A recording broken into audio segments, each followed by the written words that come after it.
The late afternoon sun slanted across the parking lot of a grocery store in Burlington, Vermont, casting long shadows between the parked cars. A man in his mid-30s knelt beside a stalled luxury sedan, his calloused hands working beneath the open hood, while a woman in an impeccable charcoal suit stepped out from the driver's side. Her heels clicked against the asphalt with impatience, her voice sharp as she demanded to know how long this would take. He answered without looking up, his tone calm but clipped, making clear he had no interest in conversation. When he finally stood and wiped his hands on a rag, the woman tilted her head, studying his face with sudden intensity. Her breath caught, stuttering for half a beat, as though she had just seen a ghost she was not yet ready to believe in. For a moment, neither of them moved. The woman's lips parted, and a name escaped in a whisper, so quiet it might have been mistaken for the wind. But it was not a name, it was a nickname. Something intimate and half-forgotten, a word that belonged to summer nights and youthful promises made on a porch swing 12 years ago. The man's hands stopped moving against the rag, his jaw tightened, and something flickered behind his eyes, a door slamming shut before anyone could see what lay beyond it. She said it again, louder this time, as if testing whether the sound would break the spell or confirm it. He looked at her fully now, and for the first time she could see the years etched into his face, the way life had carved lines around his mouth and left shadows beneath his eyes. He was not the boy she remembered, but he was unmistakably the same person, the same broad shoulders, the same quiet intensity in his gaze, the same scar running along the edge of his left hand, though she did not let herself look at that just yet. He shook his head slowly. "You've got the wrong person." His voice was flat, deliberately empty, but she had spent 12 years replaying every detail of his face in her memory, and she knew she was not wrong. She took a step closer, her composure cracking just enough to reveal something raw underneath. She asked him about a summer, about a promise, about a reason he never came back. Each word landed like a stone dropped into still water, sending ripples across his expression that he fought to suppress. He did not answer. Instead, he folded the rag with mechanical precision and tucked it into his back pocket. His movements were unhurried, almost dismissive, as though she were a stranger asking for directions he had no interest in providing. When he finally spoke again, his voice carried an edge that had not been there before. "That'll be $40 for the alternator. You can pay inside." She opened her mouth to protest, to push further, but something in his eyes warned her against it. There was pain there, buried deep but still smoldering, and she realized with a sinking feeling that whatever door she was trying to open, he had welded shut years ago. He turned and walked toward a dusty pickup truck parked at the far end of the lot, his gait unhurried but definite. She watched him go, rooted to the spot, her heart hammering against her ribs. She did not call out his nickname again. She did not chase after him. She simply stood there as the sun continued its slow descent, watching the man who had once been the center of her entire world walk away from her as though she meant nothing at all. Inside the sedan, her hands trembled against the steering wheel. The engine purred smoothly now, repaired by the very hands that had once held hers in the darkness of a Vermont summer night. She pressed her forehead against the cool leather and allowed herself to breathe, in and out, trying to slow the racing of her thoughts. 12 years. It had been 12 years since she had seen his face, heard his voice, felt the particular weight of his presence beside her. She had built an entire life in his absence, climbed corporate ladders and shattered glass ceilings, accumulated wealth and influence, and all the markers of success that her father had promised would make her happy. None of it had. None of it had even come close. She remembered the day she left with perfect clarity. The way her father's driver had arrived at dawn. The way she had been given no choice but to pack a single bag and disappear before the town woke up. She remembered scribbling a note and slipping it under his door, explaining everything, begging him to understand. She remembered waiting for a response that never came. All these years, she had assumed he received the note and simply chose not to forgive her. She had told herself it was better this way, that he had moved on, that she should do the same.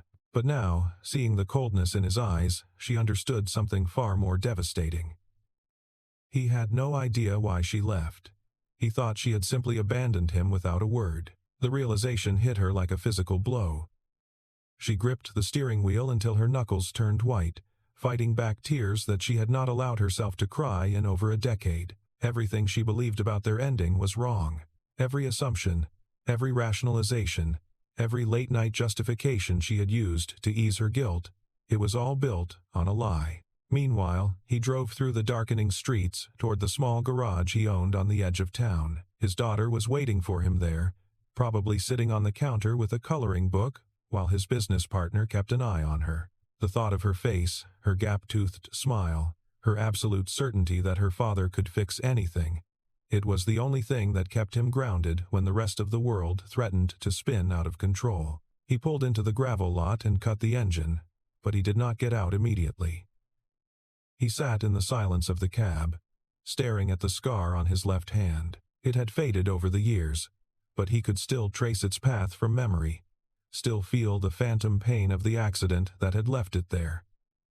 The accident that had taken everything from him: his scholarship, his future, his faith in the fundamental fairness of the world. And now she had reappeared, conjured out of nowhere like a specter from a life he had spent years trying to bury.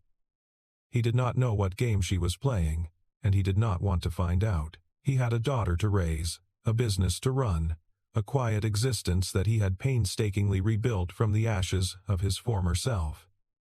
He was not about to let anyone, especially not her, disrupt that. But even as he told himself this, he could not shake the sound of her voice whispering that old nickname. It followed him as he climbed out of the truck and walked toward the garage, clinging to him like the scent of rain on dry earth. She sat in her car for nearly an hour after he left, watching the shadows lengthen across the parking lot. When she finally reached down to retrieve her phone from the passenger seat, her fingers brushed against something unfamiliar.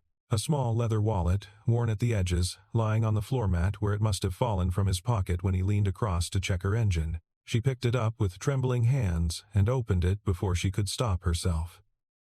Inside, behind a creased driver's license bearing his name and a Burlington address, there was a photograph.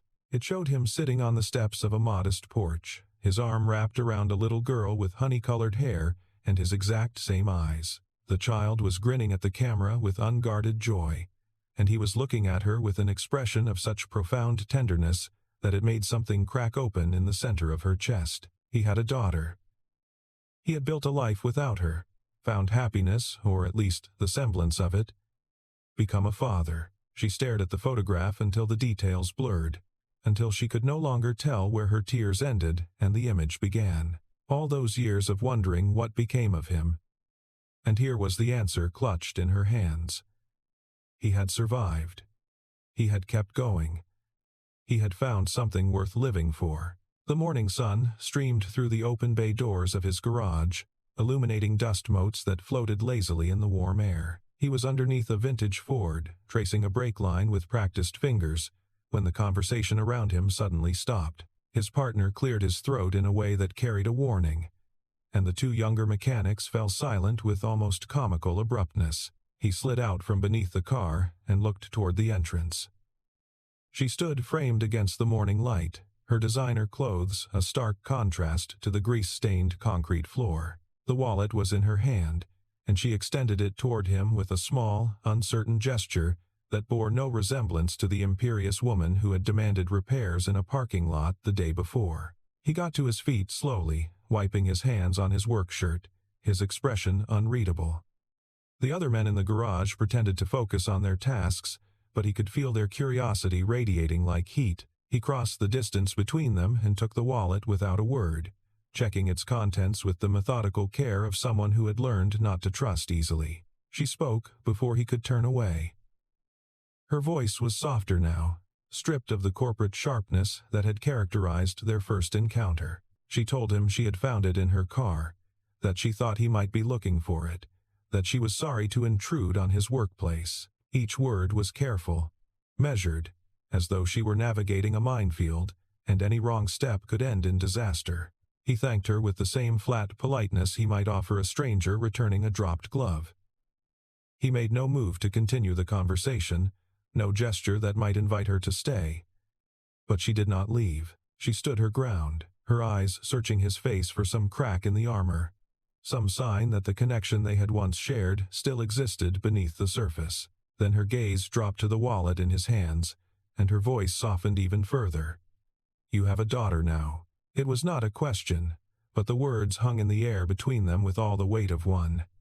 He felt his composure slip for just a moment, a flicker of vulnerability crossing his features before he could suppress it. His daughter was the one subject he could not discuss with clinical detachment.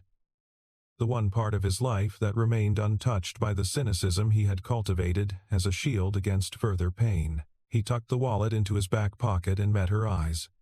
"That's not any of your business." She flinched slightly at the coldness in his voice, but she did not retreat. Instead, she nodded slowly, accepting the boundary he had drawn while making clear she was not ready to walk away entirely. She told him she was staying in town for a few days, that she was dealing with some business matters at her father's company headquarters nearby. She said it casually, as though it were simple small talk, but they both knew what she was really saying. She would be around. She was not disappearing this time. He said nothing in response. He simply stood there, arms folded across his chest, until she finally turned and walked back toward the entrance. But at the threshold, she paused and looked back over her shoulder. Her expression was raw in a way that surprised him, stripped of artifice, full of things she clearly wanted to say but could not yet find the words for. Then she was gone, and the garage erupted in whispered speculation that he silenced with a single, sharp look. He returned to the car he had been working on and slid back underneath, but his hands were not as steady as they had been before. Somewhere in the dim recesses of his chest, a door he had thought permanently sealed was rattling against its hinges. She returned the next afternoon, and the one after that. She did not ask to speak with him directly, seeming to understand that such a request would be refused. Instead, she found reasons to be nearby: a coffee from the shop across the street, a question about her car's performance since the repair. Each time, he kept their interactions brief and impersonal, offering nothing beyond the bare minimum of courtesy. But she was patient. She had learned patience in boardrooms where men twice her age tried to dismiss her, in negotiations that stretched across months, in the slow and grueling process of building a reputation that could not be ignored. She applied that same patience now, wearing down his resistance not through confrontation but through simple, persistent presence. On the fourth day, she arrived to find the garage quiet. His partner was out on a parts run, the other mechanics had gone to lunch, and he was alone in the office. Reviewing invoices with his daughter perched beside him, her small legs swinging from the edge of his desk as she worked on a drawing. She stopped in the doorway, arrested by the scene. The little girl noticed her first. She looked up with the frank curiosity of childhood and asked who she was. Her father's head snapped toward the door, his expression darkening. But before he could speak, the child had already slid off the desk and approached with hand outstretched. "I'm Lily," she announced. "I'm 7. My dad fixes cars. Do you have a car that needs fixing?" She crouched down to meet the child at eye level, something softening in her features that he had never seen before. She told Lily her name and shook the small hand with grave formality. She said she was an old friend of her father's, from a long time ago. Lily considered this information with the seriousness of a judge reviewing evidence. "You must be a pretty old friend," Lily concluded. "Dad doesn't have very many of those." He intervened then, his voice gentle but firm, as he told Lily to go finish her drawing. The child obeyed reluctantly, casting curious glances over her shoulder as she returned to the desk. He stepped outside, gesturing for her to follow, and they stood in the shadow of the building where Lily could not hear them. "You need to stop coming here." His voice was low, controlled. "Whatever you think you're doing, it's not going to work." She met his gaze without flinching. "I'm not trying to do anything except talk to you. To explain what happened. I don't need your explanations. I figured it out a long time ago." The bitterness in his voice was sharp enough to cut. "You left. That's all that matters." She shook her head slowly, and for the first time he saw tears gathering at the corners of her eyes. She told him she never wanted to leave, that she was given no choice, that her father had orchestrated the entire thing while she was powerless to stop it. Her voice cracked as she described the morning she was taken, the note she had left for him, The years she spent believing he had read it and chosen not to respond. He listened with his arms crossed, his expression guarded, giving nothing away. When she finished, he was silent for a long moment. Then he said, very quietly. There was no note. The words hit her like a blow. She stared at him, uncomprehending, as the implications cascaded through her mind. No note. He had never received it. All these years, he thought she had simply vanished without a word, without explanation, without any indication that their time together had meant anything at all. My father, she whispered. He must have intercepted it. He said nothing, but something shifted behind his eyes. The anger was still there, but now it was joined by a weary kind of understanding, as though a puzzle piece he had been missing for 12 years had finally clicked into place. He uncrossed his arms and looked away, toward the distant mountains that ringed the valley, and for a moment he seemed very far away. She did not press him. She simply stood beside him in silence, allowing the weight of the revelation to settle between them. When he finally spoke again, his voice was quieter, less defensive. Why did he do it? Why did he care so much about keeping us apart? She took a deep breath. This was the part she had been dreading. The truth she had only recently begun to understand herself. She told him about her father's world, the rigid class distinctions he enforced, the absolute certainty that his daughter deserved someone with wealth and status and proper credentials. A mechanic's son from a small Vermont town did not fit that vision, no matter how much she loved him. But there was more. Her voice dropped to nearly a whisper as she told him what her father had believed about the accident, the one that had left the scar on his hand, the one that had derailed his scholarship and destroyed his chances at the future he had been building. Her father had been convinced, based on reports she now knew were falsified, that he was responsible, that he had been driving recklessly, that he had caused the crash that injured his own mother. He turned to look at her, and for the first time she saw naked pain in his expression, unguarded and raw. Your father thought I hurt my own mother? She nodded miserably. He used it to justify everything. Keeping me away from you, making sure we never had contact. He said he was protecting me from someone who would only bring me down. He was quiet for a long time after that. She watched him struggle with emotions he had spent years learning to suppress, watched the walls around him tremble but not quite fall. When he finally spoke, his voice was rough. I didn't cause that accident. A driver ran a red light and hit us broadside. I've got the police report, the insurance records, everything. I was cleared of any responsibility. I believe you. The words came out fierce, certain. I should have known. I should have questioned it years ago. But I was young and scared, and my father was so sure. She trailed off, shaking her head. That's not an excuse. I should have fought harder. He did not respond to that. Perhaps there was nothing to say. Instead, he turned and walked back toward the garage, toward his daughter and his work and the life he had built without her. But at the door, he paused. Your father, he said slowly. He's a powerful man. If he manipulated evidence about the accident, there might be records somewhere. Proof of what really happened. She understood immediately what he was suggesting. It was not forgiveness, not yet. But it was an opening, a crack in the wall through which something new might eventually grow. She nodded, and something that might have been determination settled into her expression. I'll find out, she said. Whatever he did, I'll find the truth. That evening, she sat alone in her hotel room, surrounded by documents she had spent the afternoon gathering. Her father's company had offices in Burlington, ostensibly for a manufacturing plant that had been acquired decades ago. But the more she dug into the records, the more she realized how much business passed through those offices that had nothing to do with manufacturing. She found the accident report first.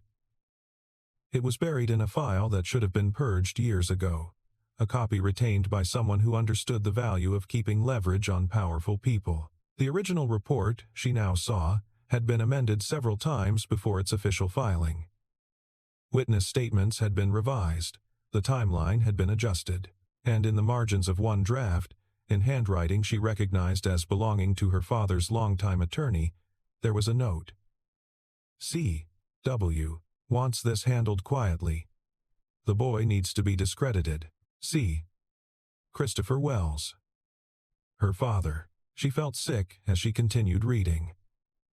The real story emerged in fragments.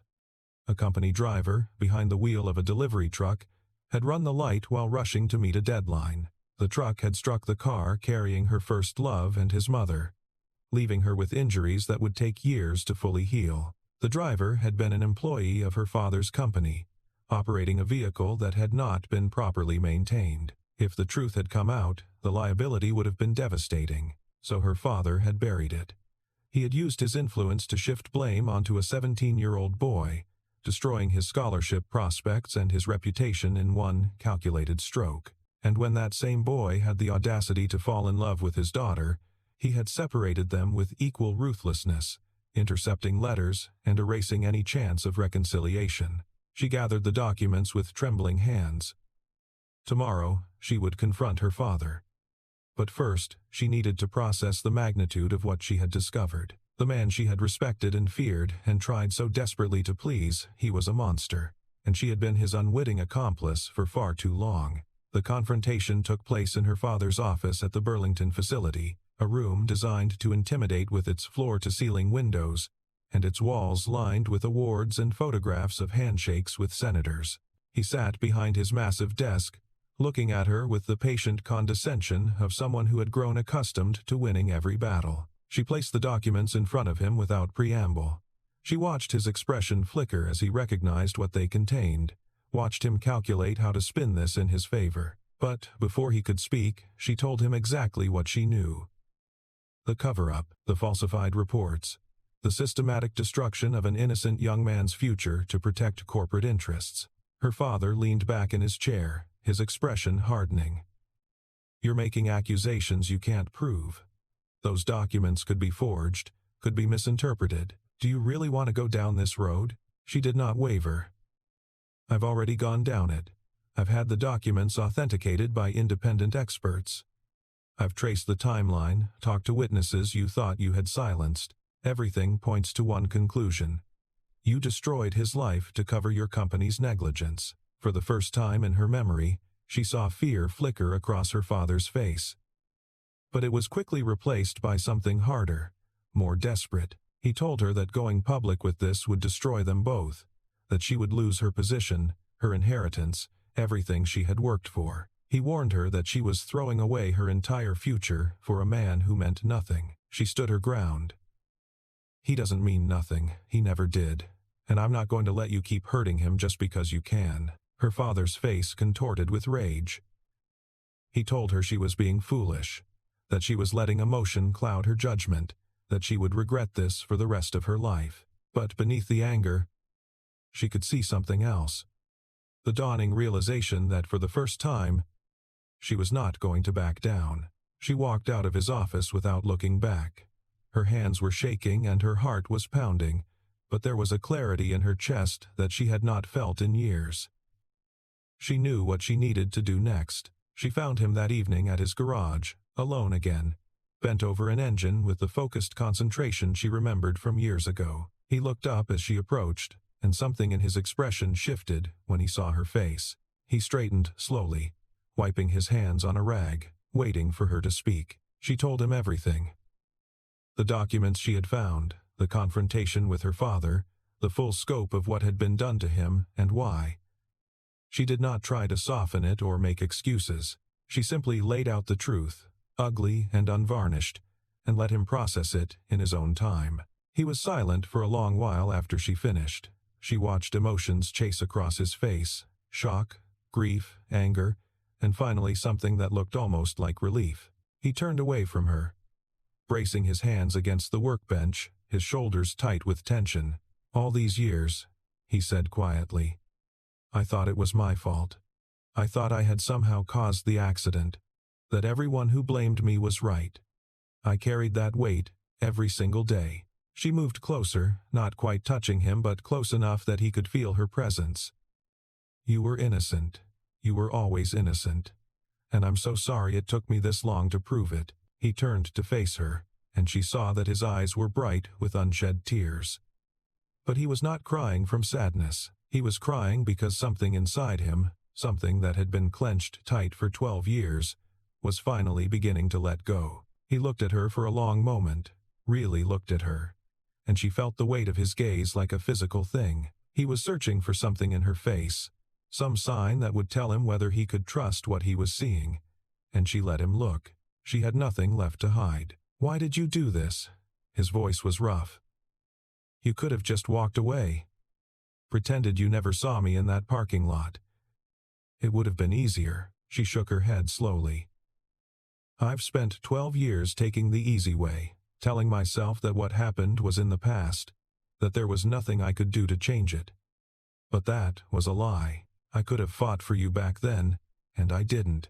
I was too scared of my father, too afraid of losing everything I thought I wanted." She stepped closer, close enough to touch if she dared. "I'm not scared anymore. And I'm not going to let fear keep me from doing what's right. Not ever again." He studied her face in the fading light, and something in his expression began to soften. The walls were still there, but they were no longer impenetrable. They were beginning to show cracks, places where light could finally get through. He did not say anything else. He did not need to. The silence between them was no longer hostile or defensive. It was simply quiet. The kind of quiet that comes when two people are finally ready to hear each other. It was late when she finally left the garage, long after the sun had set and the stars had begun to emerge above the mountains. She drove back to her hotel with a strange lightness in her chest, a feeling she barely recognized. It was hope, fragile and uncertain, but unmistakably there. The next few weeks passed in a blur of legal consultations and difficult conversations. She worked with attorneys to prepare a case against her father's company, one that would expose the cover-up and ensure that he could never use his power to hurt anyone else the way he had hurt the man she loved. It was brutal, exhausting work, and more than once she questioned whether she was doing the right thing. But then she would remember the look on his face when she told him the truth. She would remember the weight lifting from his shoulders, the tears in his eyes, the way he had finally allowed himself to stop carrying a burden that was never his to bear. And she would find the strength to keep going. He began to let her into his life in small ways. A coffee here, a conversation there, always in public places where his daughter could run around and the stakes felt lower. He was cautious, still guarded, but he was no longer pushing her away entirely. And with each small opening, she proved that she was worthy of the trust he was slowly beginning to offer. One afternoon, she arrived at the diner where they had agreed to meet and found him already seated, his daughter beside him, with crayons scattered across the table. Lily looked up with a bright smile when she saw her, and she felt something warm bloom in her chest at the welcome. She slid into the booth across from them and watched as Lily showed off her latest drawing, a picture of a car with flowers growing out of the hood. She praised the artwork with genuine admiration, and Lily beamed with the uncomplicated joy of a child who has found a receptive audience. He watched the interaction with an expression she could not quite read, but when Lily got up to use the restroom, he leaned across the table and spoke in a low voice. "She likes you. That's not easy. She's been through a lot, and she doesn't trust people quickly." She felt the significance of his words like a gift. Neither does her father. He acknowledged the point with a slight nod. "No, he doesn't." They sat in comfortable silence for a moment, and then he said something that made her heart stop. "I've been thinking about what you said, about not being scared anymore, about doing what's right even when it's hard." She waited, barely breathing. "I think I've been scared too. For a long time.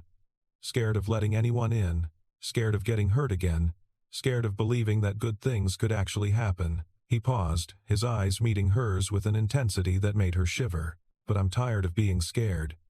I'm tired of letting the past dictate my future." She reached across the table and took his hand. His fingers were rough and calloused, marked by years of labor, but they curled around hers with surprising gentleness. "Then, let's stop being scared together," she said softly. "Let's see what happens when we actually give this a chance." He did not answer immediately. But when Lily returned to the table, chattering about something she had seen on the way to the bathroom, she noticed that he did not let go of her hand. He simply adjusted his grip, making room for both connections in his life. The night was quiet when he finished working on the last car of the day. The garage was empty, the tools put away, the bay doors closed against the cooling autumn air. He was wiping down the workbench when he heard footsteps behind him and turned to find her standing in the doorway. She was backlit by the street lamps outside, her features soft in the dim light. She did not speak at first. She simply stood there, looking at him with an expression that held 12 years of longing and regret and hope all tangled together. Then she said his name. Not his real name, not the formal address she had used in their recent conversations, but the nickname, the one she had whispered in a parking lot weeks ago, the one that belonged to summer nights and youthful promises. Her voice trembled slightly, but her gaze was steady and sure. He set down the rag and turned to face her fully. For a moment, neither of them moved. The distance between them felt both immense and impossibly small, a gap that could be crossed with a single step or left unbridged forever. "You're still here," he said quietly. It was not quite a question. She nodded. "I'm still here." He took a breath, and something in his posture shifted. The tension that had held his shoulders rigid began to ease. The guardedness in his eyes softened into something more open, more vulnerable than she had seen since they were teenagers. "This time," he said slowly, "don't disappear." She crossed the distance between them in 3 quick steps. Her hands found his face, cradling his jaw with a tenderness that made his breath catch.